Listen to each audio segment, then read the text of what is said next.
여러분들에게 먼저 질문을 하나 할까 싶습니다. 여러분들 지금까지 사시는 동안에 혹시 되게 억울한 일, 또 원통한 일, 참 정말로 원망스러운 그런 일을 당해보신 분들이 있으신지, 어떤 일을 당했는지 여러분 한번 생각을 해보십시오. 대체로 거의 모든 사람들이 그런 일을 당했을 것입니다. 참 너무 분통이 터져서 세상적으로 말하면은 막 허파가 터질 것 같은 그런 어려움, 아픔 겪고, 너무 억울한데 어디 말도 할지도 못하고 너무 풀어줄 사람도 없는 그런 일들. 참 사람이 미울 수도 있습니다만은 너무 원망스러운 그런 사람, 그런 일이 있을 때에 여러분들이 그 일이 혹시 아직까지 나에게 남아있는지, 아니면은 그 모든 일들을 다 해결했는지, 다 풀렸는지 한번 생각을 해보시죠. 만약에 여러분들이 그런 문제가 다 풀렸다면, 다 해결되었다면 좋겠습니다만, 혹시 아직까지도 그 일이 해결되지 않았다면, 그 아픔이 풀리지 않았다면 속히 끝을 내야 됩니다. 기억 잘 하십시오.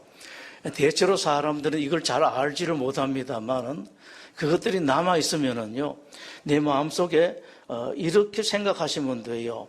무슨 이런 덩어리가 하나 있는데 이 속에서 있으면서 점점 커져 나가요. 커져 나가다가 목에 붙으면은 갑상선으로 병이 들어오고, 또 위로 들어가면은 위로, 또 장으로 들어가면은 여러 군데 있죠. 그렇게 암이 생기기도 합니다. 실제로 그런 일이 있습니다. 요즘은 의사들도 식사라든지 혹은 다른 문제보다도 스트레스가 더 암에 큰 영향을 준다라고 그렇게 말하기도 하죠. 속히 해결되어야 됩니다. 여러분, 그런 일이 혹시 있었다면은 그 풀기 위해서, 해결하기 위해서 무슨 노력을 했는지 한번 생각을 해보시죠. 어떤 노력을 했는지. 그건 앞으로도 여러분 사시는 동안에 혹시 그런 일이 있으면은 중요한 연관이 됩니다. 왜냐하니까 사람들은요, 지난번에 실패했던 것을 계속 되풀이해요. 지난번에 이렇게 해서 해결이 안 났는데, 그 다음에 어떻게 넘어갔습니다. 넘어갔는데, 해결이 안 되고 넘어갔는데, 다음 생기면은 그 지난번에 실패한 그 방법을 되풀이 하게 된다고요. 인생이 그렇습니다, 여러분. 인생이 얼마나 미련스러운지 모릅니다. 혹시 내가 노력하긴 했는데 아직까지 아픔이 있고 서러움이 있고 원망스러운 원통한 그런 일이 있을 때에 무엇이 잘못돼서, 어떻게 해서 그것이 아직 남아서 나를 괴롭히고 있는가를 한번 여러분 생각해 보실 필요가 있습니다. 야곱의 아들이 12이죠. 그 11번째 아들 요셉이 17살 나이에 이복 형제들에 의해서 이집트에 노예로 팔려갑니다. 이집트에서 온갖 고생을 다 합니다. 그 기간이 장장 13년이 17살에 시작을 해서 13년 동안 그 고생을 했습니다. 인생 바닥 중에서도 제일 밑바닥 인생, 참 지독하게 안 풀리고 지독하게 어려운 그런 인생 밑바닥 인생으로 살았습니다. 옛날 어른들은 가끔씩 이런 일이 있을 때 발바닥 인생이라고 했는데 요셉이 그랬었습니다. 13년 동안 노예로 팔린 것만 해도 그런데 거기다 또 억울하게 감옥에 갇혀갔죠. 풀리지도 않은 그런 인생을 살았습니다. 그런 요셉이 드디어 일어서신 하나님에 의해서 일약 이집트 가장 밑바닥 노예가 감옥에 갇힌 노예에서 제2인자, 에집트 제2인자 총리가 되었습니다. 총리가 되고 난 뒤에 9년의 세월이 지나갔습니다. 그러다가 자기 요셉을 이집트로 노예로 팔은 이복 형제들을 만나게 됩니다. 한참 동안 자기 정체를 숨겼죠.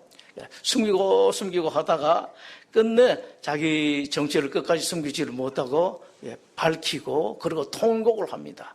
통곡을 했는데 얼마나 큰 통곡인지 심지어는 애굽 사람들이 다 알고 궁중에까지도 들렸다라고 성경 그렇게 표현하고 있습니다. 사람들이 듣고 총리가 저렇게 우니 사람들이 막 궁중에 가서 왕에게 보고했을 겁니다. 요셉님이 무슨 일이 있는지 저렇게 우십니다. 저렇게 통곡하십니다. 참 그 통곡의 의미가 많죠.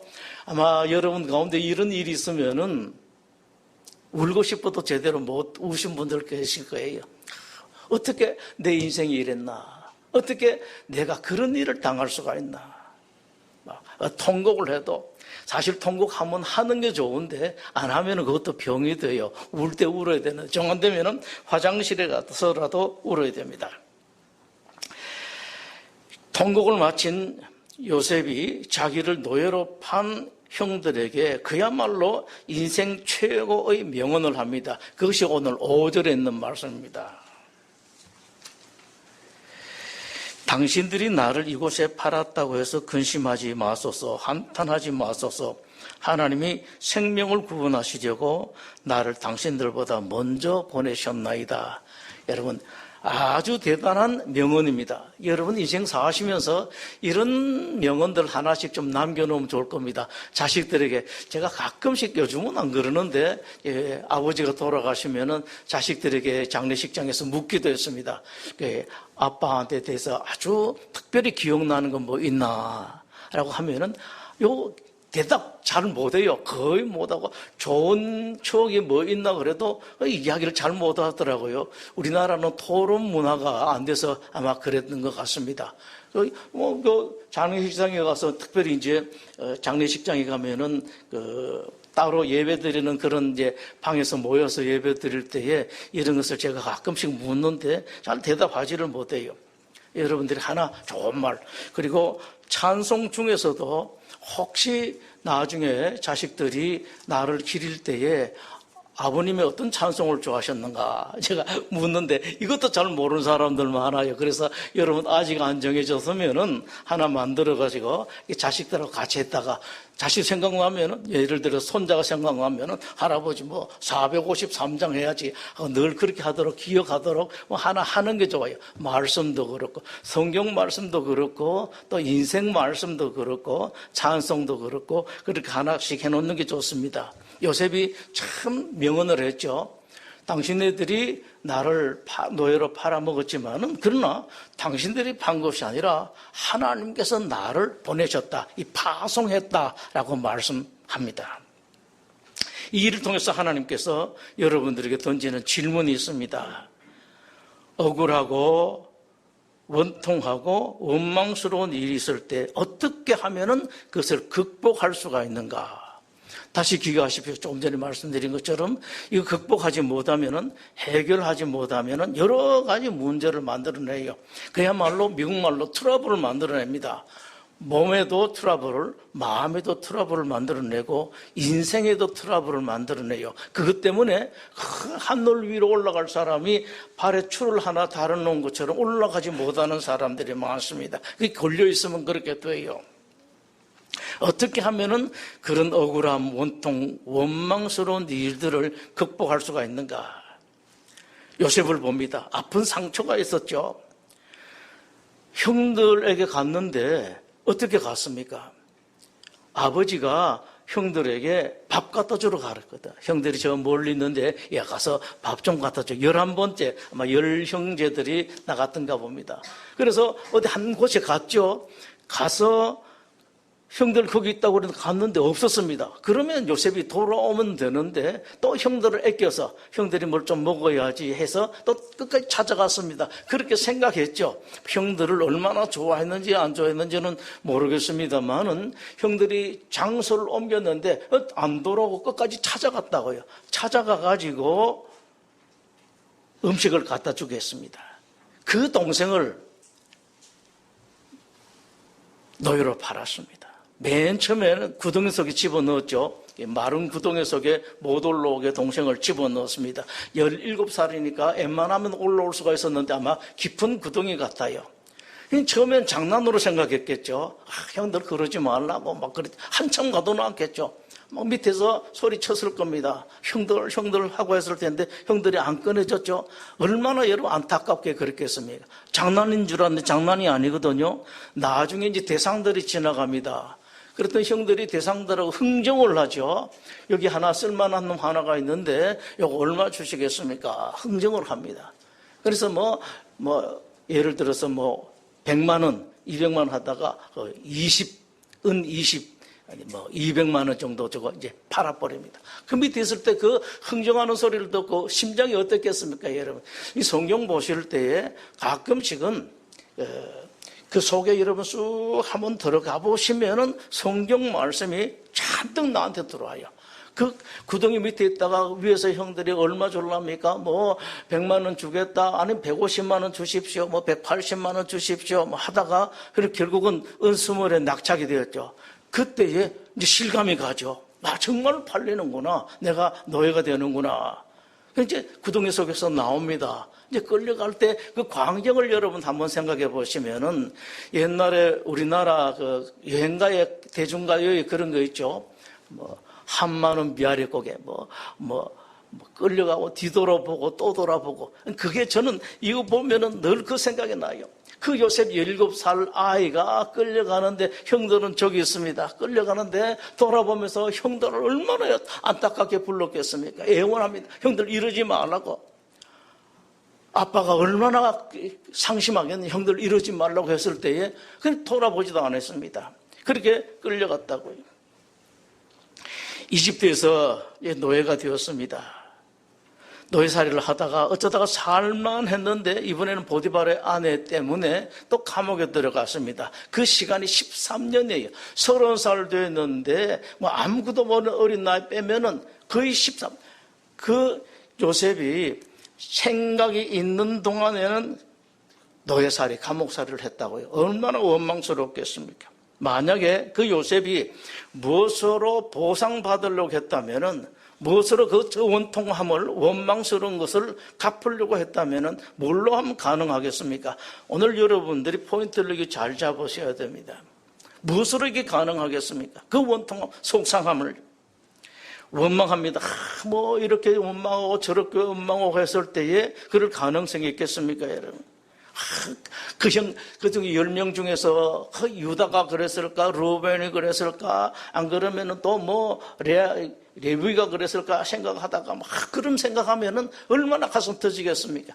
저도 가끔씩 이런 문제를 해결하지를 못해서 가슴이 이제 터질 때가 있습니다. 그때마다 자꾸 골로새서 3장의 말씀 생각하죠. 땅을 아래를 보지 마, 땅을 보지 말고 하늘을 보라. 거기 뭐가 있다고요? 거기는 그리스도께서 하나님 우편에 앉아 계시느라 말씀을 하죠. 저도 그 문제를 잘 해결하지 못하는 것 같아요. 되게 힘들 때는 땅만 보면 힘들어요. 하늘을 쳐다보는데 그렇게 해서 해결나지 않습니다. 욕하고 잡아가지고 열 형들이 왔는데 아우성을 치고 멱살을 잡고 발길질 한다고 되겠습니까? 감옥에 집어넣는다고 되겠습니까, 여러분? 그건 안 돼요. 그렇게 하면 해결이 안 나고 점점 더 커집니다. 아픔이 커지고 병이 커져요. 요셉은 그렇지 않았습니다. 전혀 반대였죠. 먼저 요셉은 오히려 위로를 했습니다. 오늘 말씀 5절 봤으니까 6절 뒤를 보면은요, 형들에게 말합니다. 하나님께서 나를 이쪽으로 파송한 겁니다. 이 땅에 2년 동안 흉년이 들었지만 아직 5년은 밭갈이도 못하고 추수도 못할 것입니다. 하나님께서 나를 여기서 보낸 것은 당신들이 나를 판 것이 아니라 나를 보낸 것은 당신들의 생명을 보존하고 후손을 세상에 두시려고 나를 먼저 보냈습니다. 합니다. 기가 막히게. 혹시 하나님이 아닐 수도 있어요. 그런데 요셉은 그렇게 해석을 했다. 그렇게 말을 했다. 이 부분이 되게 중요합니다, 여러분. 꼭 내가 그런 계시를 못 받을 수가 있어요. 그럴 때 그러나 여러분들이 그 문제를 그렇게 해석해 나가는 겁니다. 그걸 하나님께서 수납하는 경우가 많아요. 하나님께서 하셨다. 근데 하나님께 돌리면, 좋은 걸 하나님께 돌리면은요, 하나님이 정말로 좋아하신다. 그런즉 나를 이리로 보내니는 8절에 당신들이 아니요 하나님이시라. 하나님이 나를 바로에게 아버지로 삼으시고 그 온 집의 주로 삼으시며 온 땅의 통치자로 삼으셨나이다 라고 말합니다. 먼저 위로를 합니다. 그러니까 형들은 나를 팔아 잡섰다고 너무 근심할 거 없습니다. 사실은 내가 안 그랬으면은 11번째 아들에 대해 거기서 온갖 고생을 당할 텐데 형들이 팔아 잡섰기 때문에 내가 이집트에 와서 이렇게 호강을 하고 있습니다. 만인 딱 한 사람 1인 지하 만인 지상에 있는 총리가 되었습니다 라고 그렇게 말합니다. 아, 도리어 위로죠. 그럼 형들이 어떻겠습니까? 오히려 형들이 위로가 돼요. 아, 정말로 그렇구나. 여러분, 이럴 때 누가 더 좋은지 아세요? 내가 누구를 위로할 때에 그 사람보다도 내가 더 좋아져요. 내가 누구를 도와주면 아프리카나 동남아에 있는 어려운 사람들 도와주면 그 사람 정말로 행복합니다. 여러분, 밥 한 끼만 안 잡수고 그 사람들에게 보내면 그 사람 정말로 행복해요. 한 끼만 하면 그 사람은 한 달 살 수가 있습니다. 그런데 그 사람은 정말로 좋겠죠. 근데 더 좋은 것은요, 여러분들이라고요. 인생이 그렇습니다, 여러분.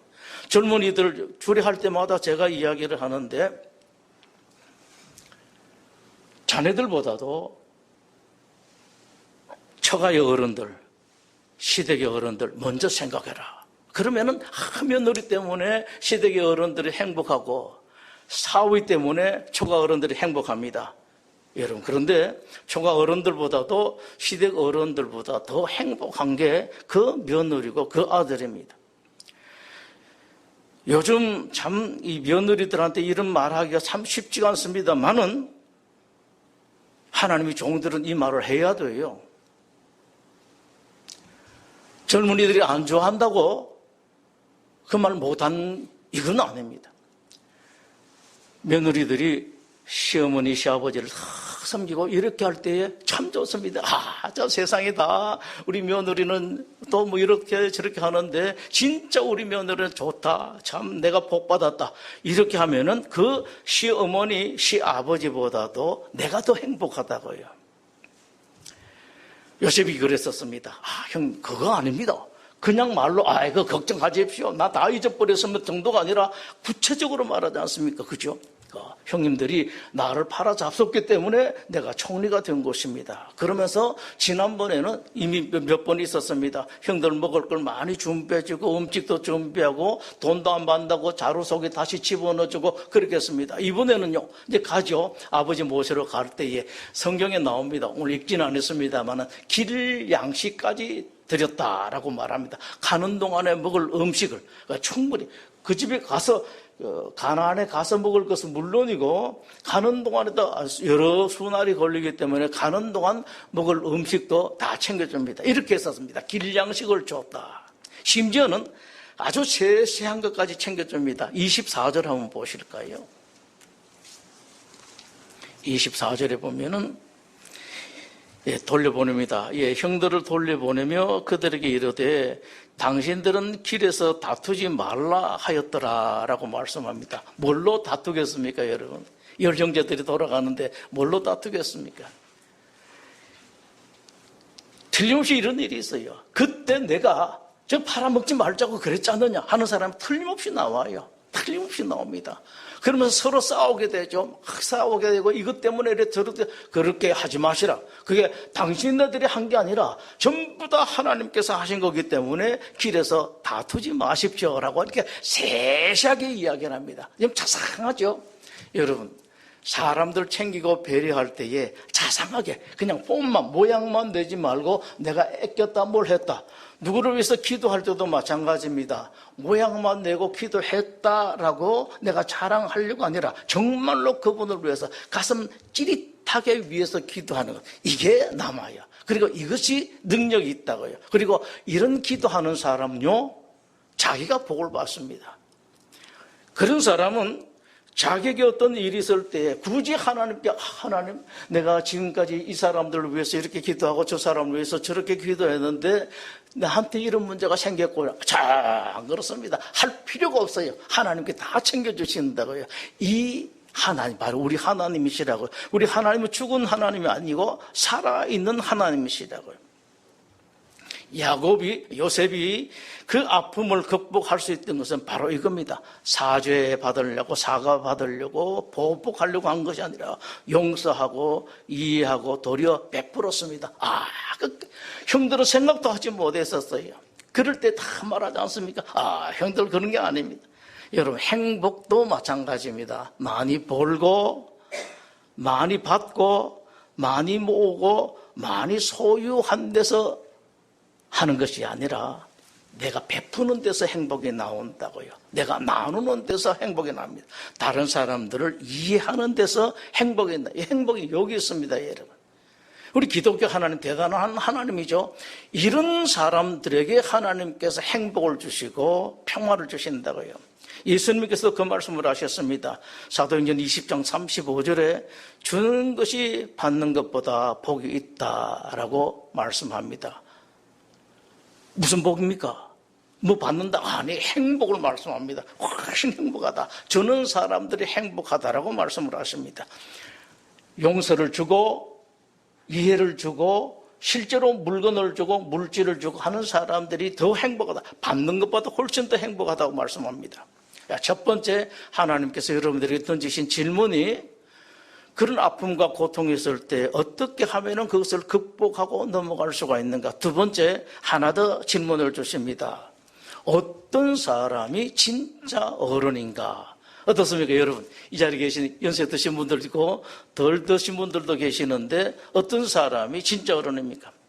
나이 많다고 어른요? 아닙니다. 절대로 아닙니다, 여러분. 돈이 많다고, 지위가 높다고 어른인가? 아닙니다. 어른 노릇하는 사람이 어른입니다.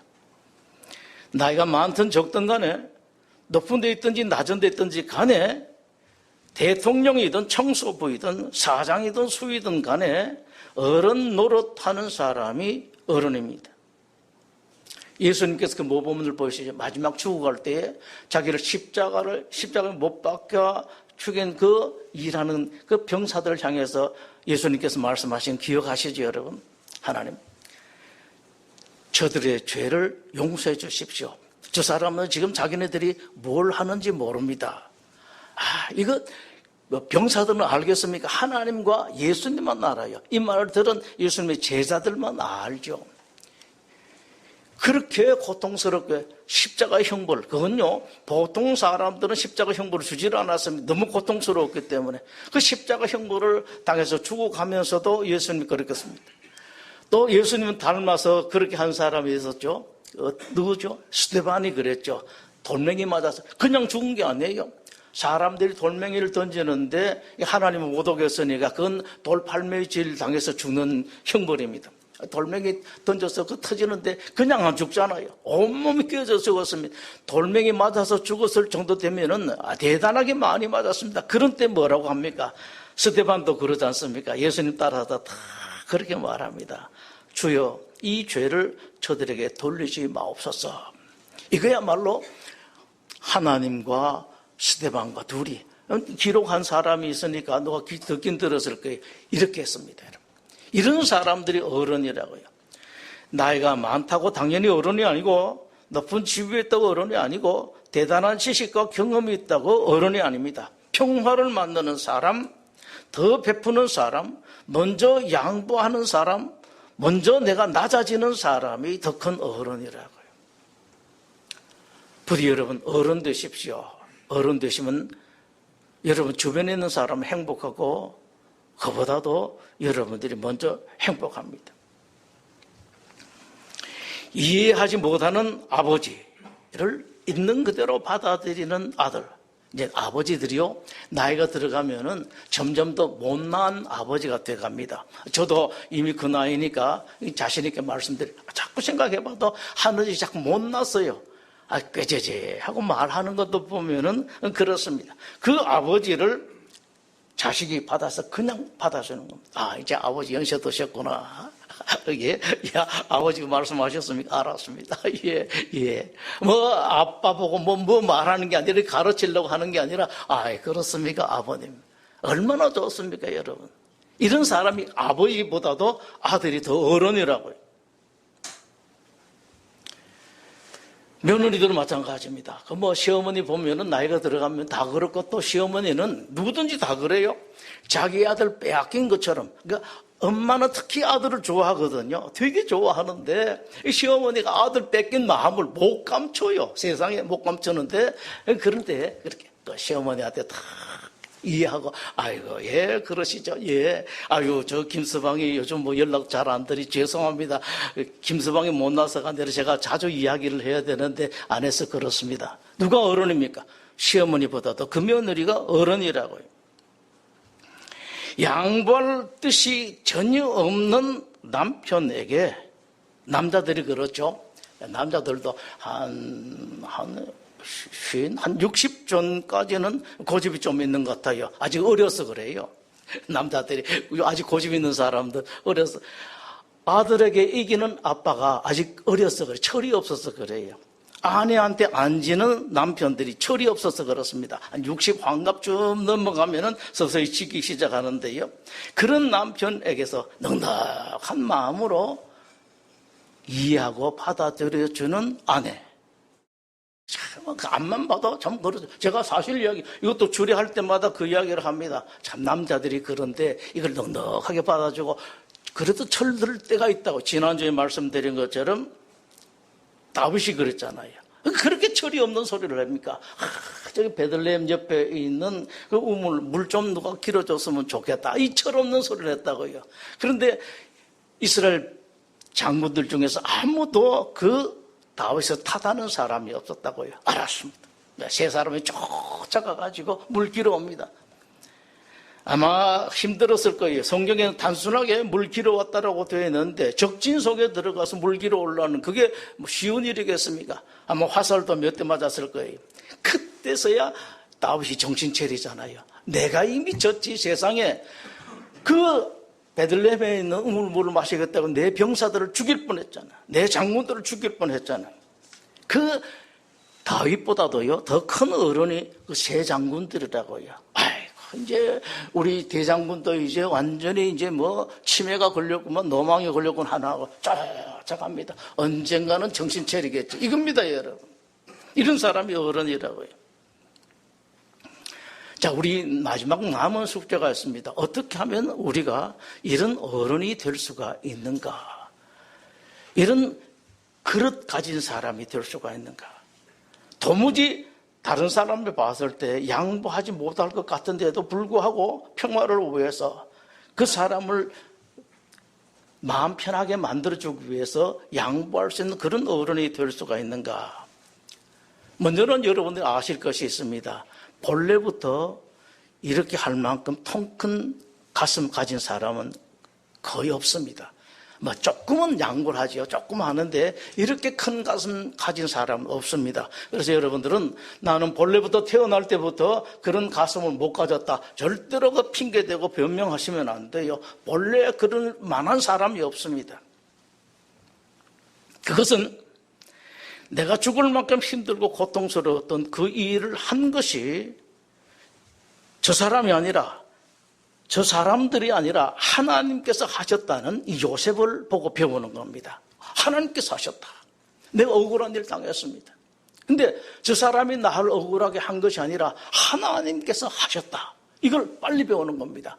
되게 중요한 문제입니다. 근데 어렵지가 않아요. 왠고하니까 어차피 원망하고 불평하고 막 속상해봐야 아무 소용없는데 이게 정말로 지혜라고요. 하나님께서 하셨습니다. 그렇게 애를 쓰고 노력을 하고 운동을 했는데 내가 병에 걸렸습니다. 하나님 이럴 수가 있습니까? 제가 예배당에 가서 교회 가서 출석도 잘하고 10일도 잘하고 했는데 어떻게 하나님께서 이럴 수가 있습니까? 제가 맨 처음에 목사 부를 때 그랬습니다.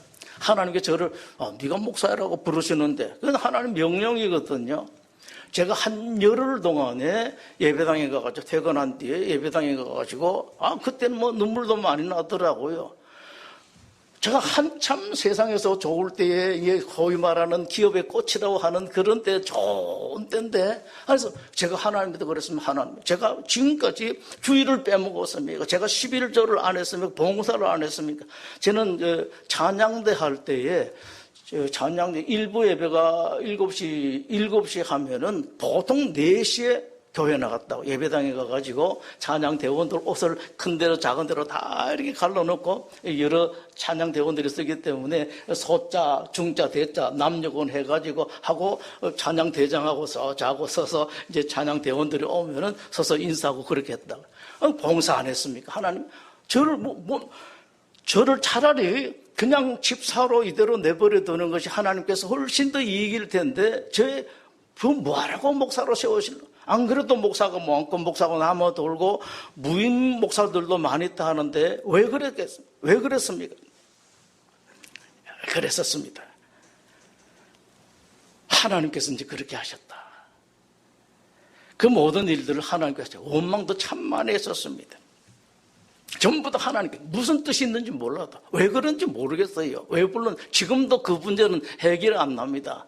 사회에서도 봉사도 잘하고 뭐 큰 돈은 아니지만 있는 대로 헌금도 잘하고 그렇게 했었는데 왜 그렇습니까? 근데 뭔지 몰라도 하나님께서 하셨다. 여러분 모든 일이 다 그렇습니다. 얼른 이 문제를 하는 하나님께서 하셨다. 이것을 잘 알기 위해서는 인생과 세상의 주인이 하나님이신 것을 분명하게 아는 겁니다.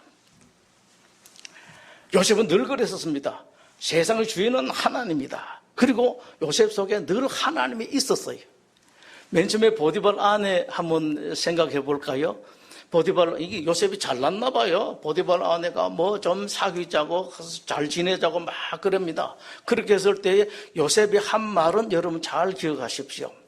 요셉이 다 그럽니다. 내가 당신 남편 보디발에게 이렇게 신임을 받아서 이렇게 중직을 맡아서 노예 중에서 이렇게 하는데 내가 어떻게 당신 남편을 배신할 수가 있겠습니까? 이런 소리 안 해요. 뭐라고 했습니까? 하나님께 득죄하겠습니까? 딱 말합니다. 근데 그런 짓을 해서 하나님께 득죄. 보디발 아내가 깜짝 놀란다고요. 하나님이라고 제대로 알지를 못하다가 이 젊은 놈, 이 바보 같은 놈이 팔자 고칠 시간인데 멋진 시간인데 무슨 하나님 소리 하는가? 아마 보디발 아내가 죽을 때까지 하나님 그 소리를 잊어버릴 수가 없었을 겁니다. 하나님 이야기합니다. 당신 남편 때문이 아니라. 감옥에 갔죠. 그런데도 감옥에 보냈습니다. 그 여자가, 그죠? 술 맡은 관원장, 떡 맡은 관원장이 꿈을 꿨는데 해석을 못하죠. 절로 몰 텐데, 메고 있을 텐데, 요셉이 뭐라고 그랬습니까? 이 말도 여러분 잘 기억하십시오.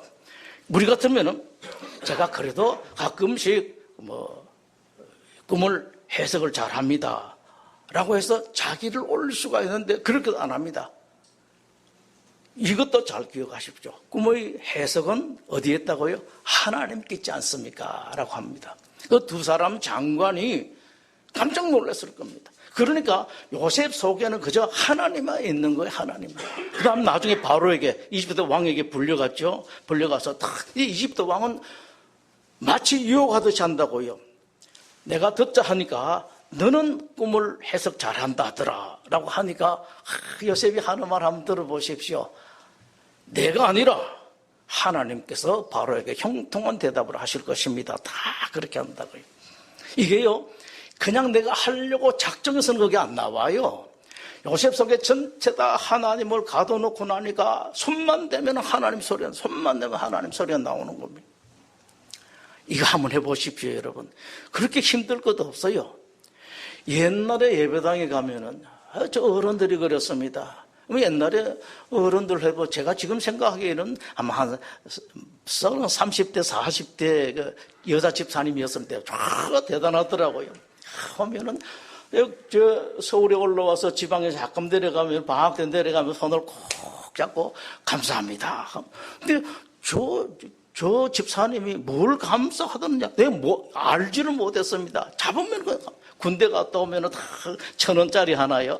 어떤 사람은 2개를 또 손에 조금 해서 감사합니다. 감사합니다. 그러더라고요. 그게 머리에 생생해요. 그때가 얼마입니까? 1970년대니까 벌써 뭐 한 50년 됐잖아요. 그 어른들이 그런 소리 하더라고요. 붙어 있어요. 그냥 감사합니다. 감사합니다. 붙어 있습니다. 요셉이 그랬었습니다. 자기 속에, 가슴 속에 붙어 있었습니다. 하니까 뭘 보면은 해석을 그렇게 하지 않을 수가 없습니다. 마지막으로 하나 더 있습니다. 하나님께서 나를 이집트에 보내서 이 고생을 시키고 그렇게 하신 것은 여러 가지 하나님 뜻이 있겠습니다만 그것도 다른 법보다도 나를 위해서 하나님께서 그렇게 하셨다라는 것을 믿는 거예요. 하나님께서 나를 고생시키고 다른 하나님의 뜻을 이루기 위해서 그런 것이 아니라 나를 위해서 그렇게 하셨다. 내가 그렇게 억울한 일 당한 것도 원통한 일 당한 것도 다 하나님께서 하셨는데 나를 위해서 하셨다 이겁니다. 여러분 이 믿음을 가지고 하나님 앞에 자신 있게 말하십시오. 하나님 나 죽을 만큼 힘듭니다만 그러나 잘하셨습니다. 하나님 감사합니다. 연습 삼아 한 번만 해보십시오. 인생이 바뀔 수가 있습니다. 기도하겠습니다.